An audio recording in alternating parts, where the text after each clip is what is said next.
Welcome ladies and gentlemen to another episode of Majin Starcraft, and today we're gonna have another match on Lost Temple between LiquidHuK. Thank you for introducing yourself.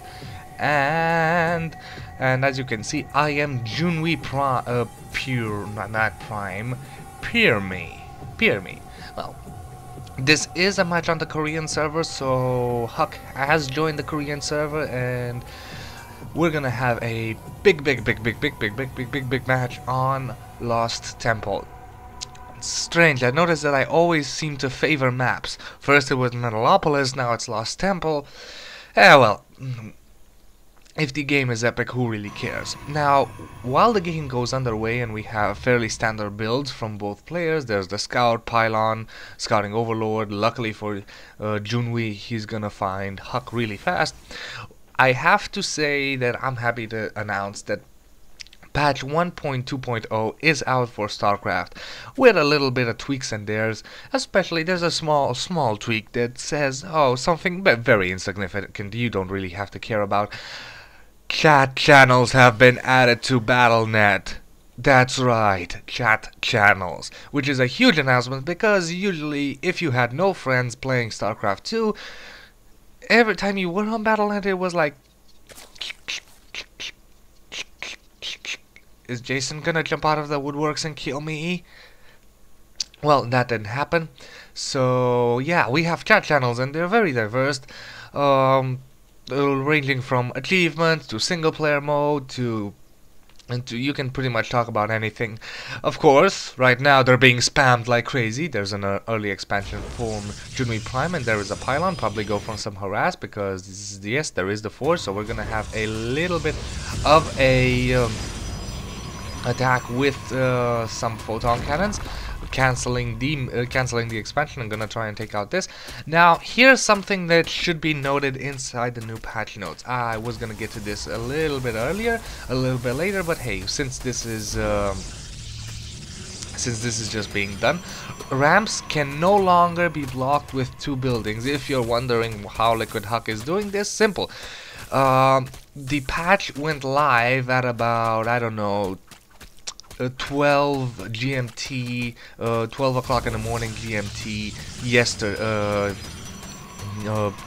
today, no, 12 GMT today on the US servers, maybe a little bit earlier, maybe a little bit yesterday, while the European servers got an upgrade sometime this morning or sometime or very late last night.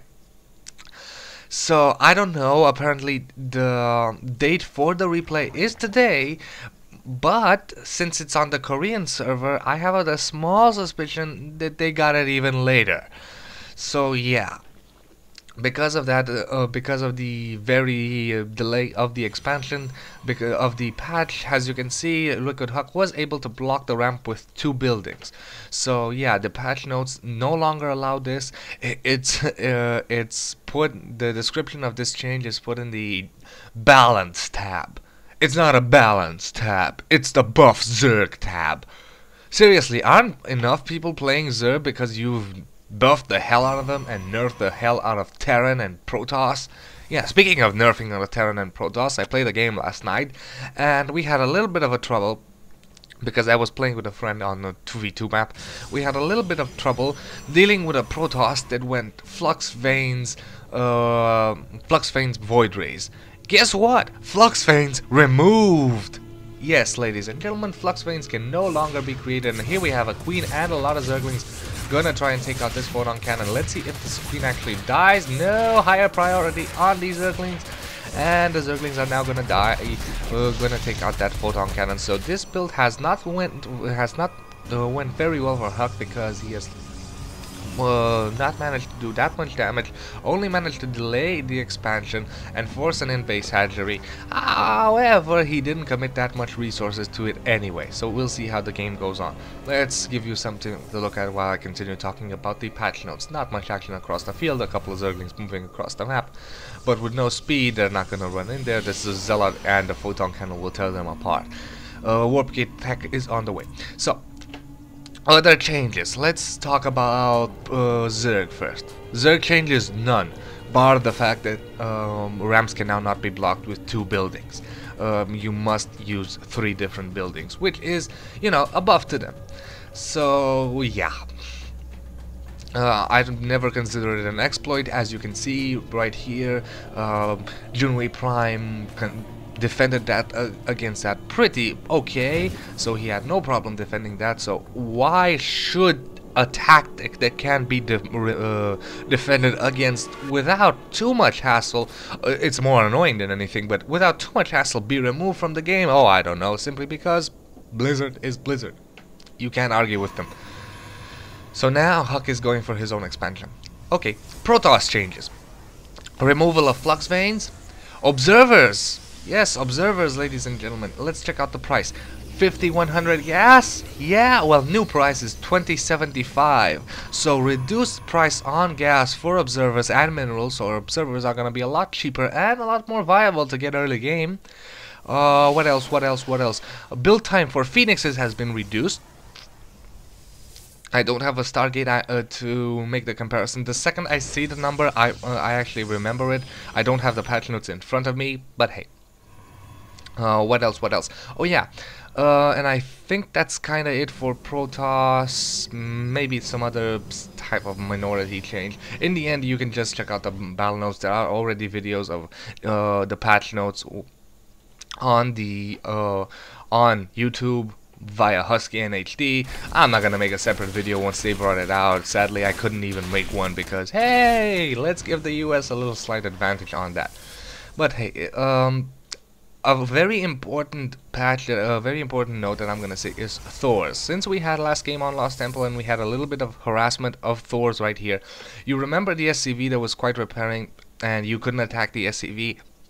You could try with attack move, but it still wouldn't count because the threat, if you played World of Warcraft, you know what I'm talking about, the threat priority of the attacking unit, i.e. Thor, was bigger than the threat of the...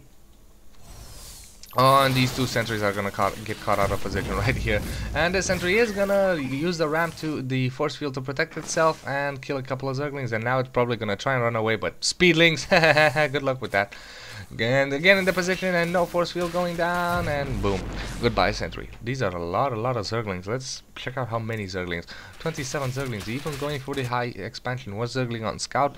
Meanwhile, we do have this overlord, mainly zealots on the defensive to deal with as Zergling force, and a couple of sentries. So yeah, as I said, the threat priority is now changed. The SCVs have the same threat priority as the good old Thor. So if you use attack move to attack, higher odds that you're gonna hit the SCVs repairing it. So yeah, big change there.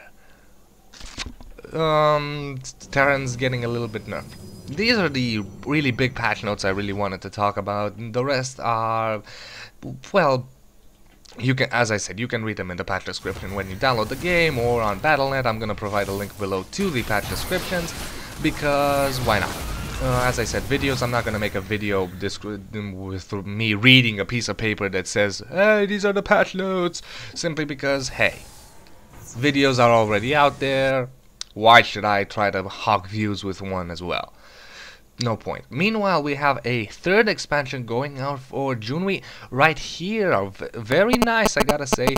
Putting it up here. I don't believe either player is aware, and that would be my telephone. God, and it always has to ring. It's morning. Everybody's asleep. I cast at this hour simply because I avoid messages. Or simply I could put my phone on silence. Let's see. I was trying to say, is HuK aware? Stop moving. HuK isn't aware of the expansion, and I believe Junwi isn't aware of the pylon. So yeah, this is gonna be interesting. If HuK decides to put some reinforcements right here, I don't know, just for the sake of it, he's going to see the expansion. Meanwhile, we have a hallucinated phoenix. I don't think, did it scout? Let's see, HuK, nope. Sorry, the hallucinated phoenix did not manage to scout the base. Meanwhile, we have another expansion, so Junwi deciding to go mass expand here, mass economy build. And and gonna find out, gonna see exactly what's gonna go on. So, I'm sorry, I got a little bit confused there. I don't know, my brain just went spaz and I wasn't concentrating. I wanted to say he's gonna go all out economy and see how that goes. Meanwhile, we have Lair, we have Mutas. Let's check out the production tab. More Mutas, Zerg flying attacks level 1. So yeah, right now Junwi is going for full map control. Mutas will give you that, and unless you get Phoenixes, in my humble opinion, I believe Phoenixes are quite the best air unit to deal with Mutas. Some will say Vikings because of the range. I say Phoenixes because of the ability to really move and hit. But it's very debatable. The move and hit can work for you if you micro really intensively, because yeah, you won't get hit. However, I believe that the Phoenixes have a slightly range, and here come the Mutas coming in there to gonna use a storm. Sadly, the storm is also gonna affect his own units, and the Mutas just walking away and know that they can't deal with that army. There is a decent amount of stalkers, and with the High Templar, who both died, I believe, are gonna lose. Meanwhile, we have the Mutas probably gonna come in here. There are a couple of stalkers for defense. I don't know why there aren't many photon cannons, and this expansion is going to go down. However, this one is mining very okay. Very wise 5JunwiPirme here, hiding his drones behind. Hey, if I'm gonna lose this hatchery, my army can't fight it because I went such a high economical build, but I'm gonna fall back. And meanwhile, we have Junwi coming in here, and why did he stop? Why? Why? I don't get this. Why? Oh, this is why. Stalkers being warped in and gonna take out this expansion, and this can actually be a huge hit, because if he actually loses this, and he is gonna lose this. Oh, very nice play by Huck. Yeah, map awareness, bullshit for me. Anyway, this is huge. Why? Because Junwi has devoted a lot of his resources into this. He decided that losing one hatchery, not so important, and that's why he hid his drones here. But he didn't suspect that he would lose his second hatchery, so that is a lot of resources wasted. We do have a queen here and a drone, probably gonna pop the hatchery back up. Meanwhile, getting a hatchery at the high yield, getting a nexus at the high yield. Let's check out the income tab. The income tab favoring Huck at the moment with no problem. And now the Mutas are gonna try and deny this expansion. There is a pylon here, three pylons here to secure a very nice powering grid, and we're probably gonna see a couple of cannons go down there for defense. Mutas are not being used to the best of their efficiency. As you can see, APM soaring for both these players. God, I love high level play. To think that somebody's performing these kinds of actions, and here comes a changeling, and this changeling is going to be morphed into a zealot, and here comes a zealot, and it dies. Very nice control by Huck. Very nice map awareness by Huck, knowing that that zealot is not my zealot. For Ayur, it's Ayur. Bam. I'm sorry, I think that might have spiked the mic. I don't know. Maybe one day I'm gonna show you how I actually protect my mic from popping sounds. And now the Mutas have come in here, denying one warp gate, and now Blink Stalkers are doing a lot of damage to the Mutas. Blink Stalkers are a good counter against Mutas, because you can use them, the maneuverability, to deny Mutas. And we have a lot of Zealots and a lot of Stalkers. Zealots are gonna be able to deal with Zerglings very easily. However, and here comes a Robo Bay on the way. Probably, why do we have a Robo Bay? No, there's no Robo Bay yet? Wow, no robotics bay as of yet. So yeah, a Robo Bay on the way somewhere over the rainbow. Did it get cancelled or did it finish? I have no clue. Crap, I think the Robo Bay got cancelled, ladies and gentlemen. Well, the Robo Bay got cancelled, deciding that that's not a good investment as of yet. Or nope, the observer's on the way, so the Robo Bay is done. Somewhere, I wish I could find it. So probably is right in front of my face and I just can't see it. Where is the robotics facility? Oh no, the robotics facility. Yeah, there it is. The robotics facility. I call it a Robo Bay. Faster. The robotics bay is the other one. The robotics bay is the one for the upgrades. And here comes a very nice Dune drop of roaches. And is burrow for the roaches done? But I don't know. Yes, burrow is done. There isn't an observer here. The observer needs to get its ass over here. And Blink Stalkers versus roaches. I don't know if it's the best combination, but Blink Stalkers can move out. And here comes the observer. So yeah, very nice indeed. The poor roaches get pounded. And here come more stalkers for the reinforcement. This army goes down. And the only type of damage that Jinwi actually managed to do there was taking out one photon cannon, so that attack didn't pay off. I'm sorry if I'm a little bit excited, but as you know, I play Terran and I hate Zerg. The only real Zerg player that I support and honestly love is Hydra. Anybody else, I will try to be fair, but when I see Zerg plays that I hate, I'm just gonna go giggity when they lose and when they fail. Sorry, Jinwi. Anyway, meanwhile, a lot of spine crawlers here for the defense, and here comes the stalkers, and there is an observer here. I don't think so. No, I don't see it. Anyway, we have a lot of zealots trying to do a lot of damage to the spine crawlers. Stalkers blink, and here comes another blink. And yeah, another message. Meanwhile, I have to say that this, you heard the Starcraft sound right there. Starcraft 1 sound. As you can see, I'm a total geek. My message sound is the Starcraft 1 sound. Meanwhile, the stalkers are gonna get chased away by the zerglings and the roaches, but there are a lot of stalkers here, and we're gonna wreck micro. This chasing is gonna do a lot of damage. As you can see, all the zerglings done. Blink to take out probably a couple of more roaches or not. Yeah, this message wasn't even from my friends. It's from Vodafone, and it's informing me that I am overdue to pay my bill. Right. It's not really important. I'm not poor, but just these assholes have not sent out the bill in over 4 months. The bill usually comes on the 10th. I forget, but I never get it in the mail. So yeah, I kind of forget. So I'm gonna have to pay it tomorrow. Something. It doesn't matter. It's really unimportant.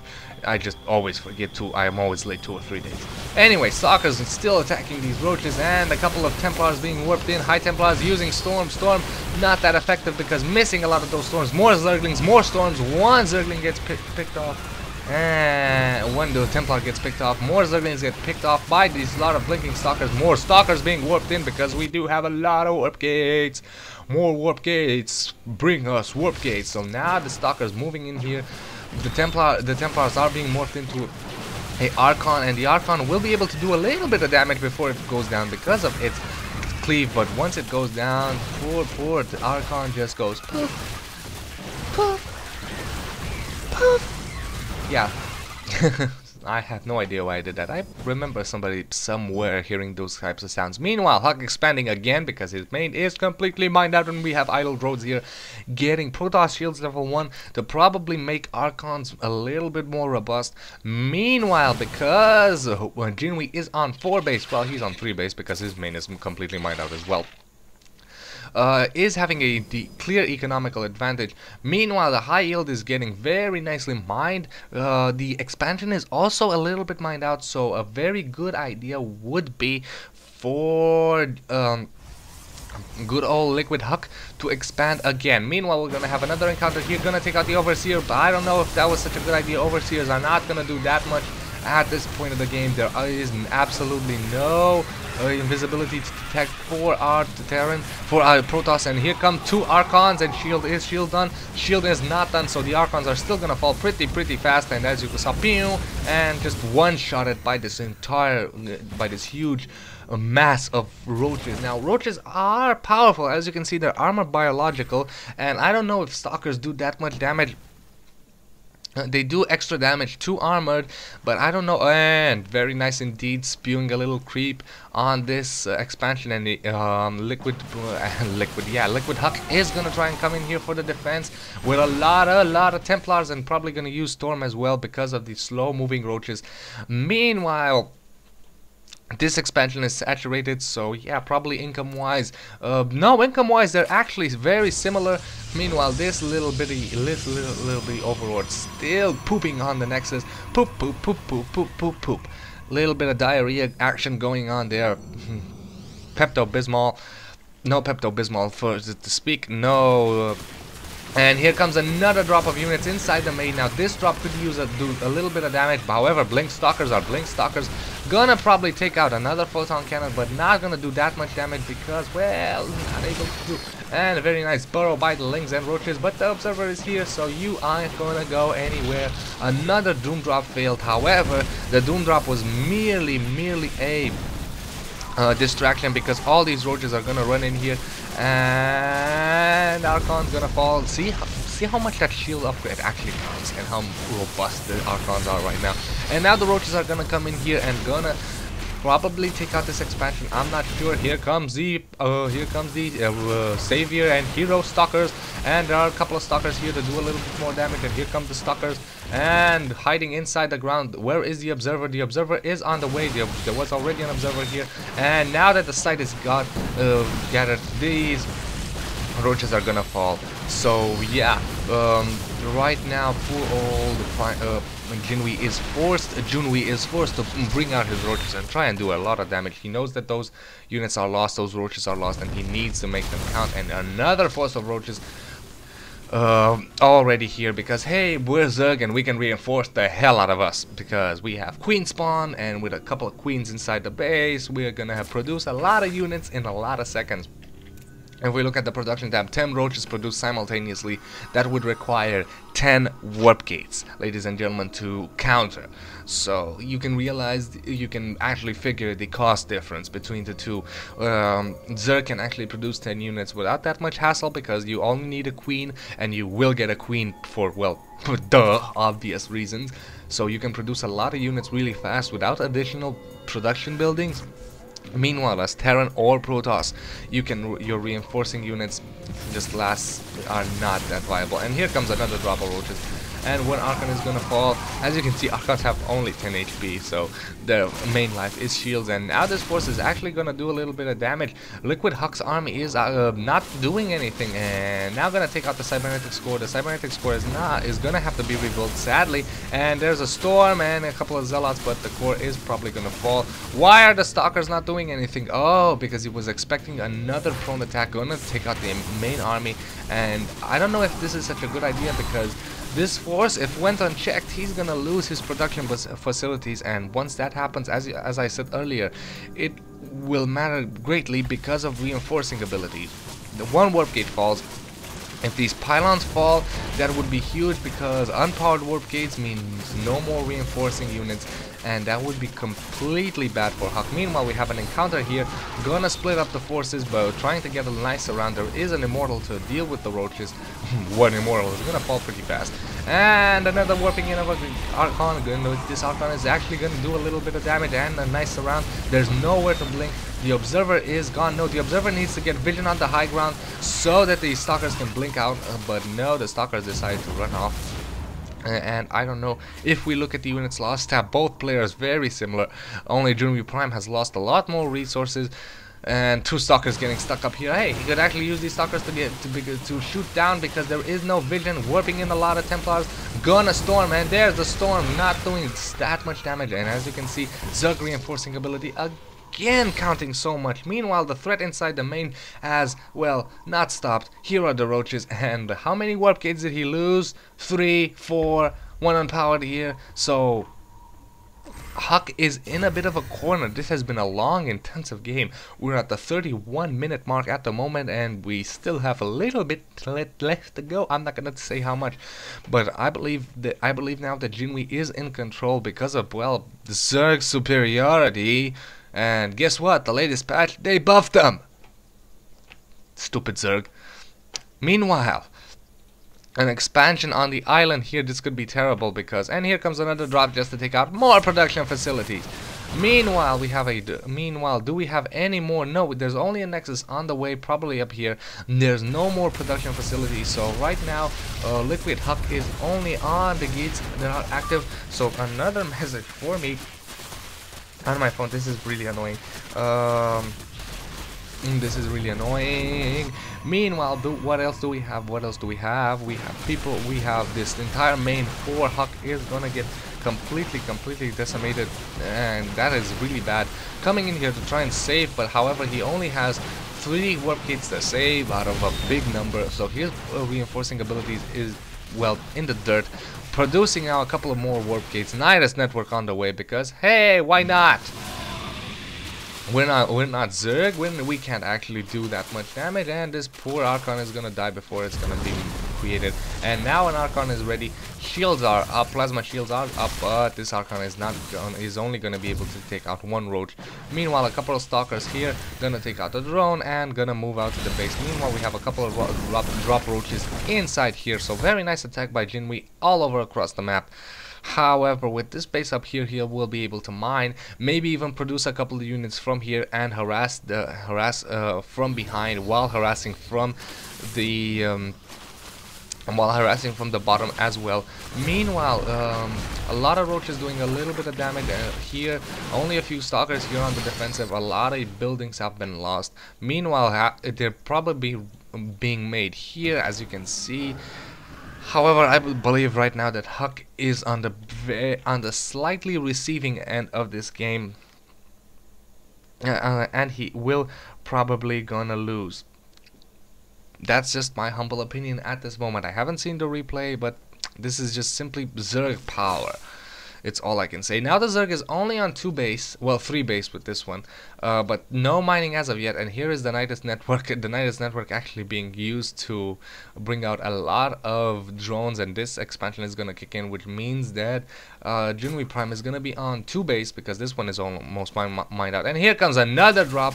HuK's army being caught out of position. If we look at actually the army size, it's fairly equal. We'll see how this actually manages, and a little bit of a drop probably gonna happen right here, gonna take out a lot of those probes. And meanwhile, HuK is managing to do a lot of damage to the army, but here comes a drop and doing more economical damage. If we look at the income, harvester count is fairly similar, but it's gonna drop pretty soon for HuK. The army is idling. He needs to take out these roaches as well. Meanwhile, a huge attack of roaches right here. There are a couple of reinforcing units and a couple of photon cannons. However, this expansion is only mining gas, and well, however, HuK does need a little bit of gas. What is he getting? 2 more? No, a robo facility and another two more robotics facilities. I don't know if that's the best idea. Meanwhile, this expansion is kicking in, and as you can see, IMJunwiPirme is ahead in the income tab. A couple of roaches here, only 4 stalkers. That means that the stalkers are in the advantage. However, remember that robotics facility that died? Yeah, no more observers. So there's a limited amount of observers right now on the map. Let's see how many of them there actually are. Only 2. So 2 have to cover this entire zone of hiding units, of burrowed units, of, well, pretty much anything. So we'll see how pretty much any kind of invisible type of play. Meanwhile, we have a lot of spine crawlers. Okay, spine crawlers, and a couple. How many? 4 spine crawlers and 1 support colony. Yeah. Okay. So yeah, this base is being defended, and a lot more drones coming in here. Meanwhile, this expansion is completely mined out. This expansion is still doing okay and securing another island. So right now, as you can see, Junwi is in a huge advantage. A warp prism probably gonna try and secure this island, and gonna find out. Whoops, get to it. So, however, nope. The warp prism can't land. See, was trying to secure the island, found out that he can't, and yeah. What I wanted to say is that right now HuK is in a very tight corner. Army size, they are both pretty similar.